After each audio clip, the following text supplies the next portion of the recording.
This is a question I have to know because I was a fan of both Haim and Feldman. Haim had this script, License to Fly. Where is this, and are we ever going to see it? Yeah, unfortunately, I think that that idea is buried along with Haim. License to Fly. He had a trilogy in mind. Actually, it was License to Drive, License to Fly, and License to Dive. And it was a great idea, great concept for a trilogy. Cool. It was something that he'd been talking to me about really since the first movie was in the can, and it was kind of always kind of a joked idea, something that we talked about late at night and threw ideas around and played with, and we got much more serious about the idea right before his demise, unfortunately.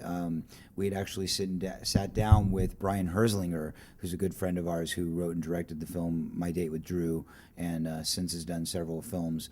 And he actually was helping us pen it. So we had formulated it. We had written a 23-page synopsis that actually I made it Haim's quest and his goal to sit down, because he'd never sat down and actually written anything. So I said, look, if you really are serious and you really want to make these movies, then you've got to prove to me that you're serious by actually sitting down, taking the time and writing.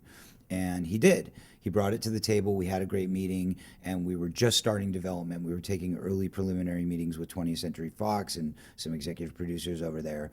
And then, unfortunately, he's no longer with us. So I would never feel right about continuing that franchise without his presence, because that's his. And will fans ever see the 23-page treatment, or is that just something you don't want? Oh, that's an interesting idea. You never know. I mean, that's something I could certainly, talk about. I mean, if there was enough interest, maybe I could talk to Judy Haim about possibly putting that out in some kind of little novelette or something like that. That might be Cool nice. idea.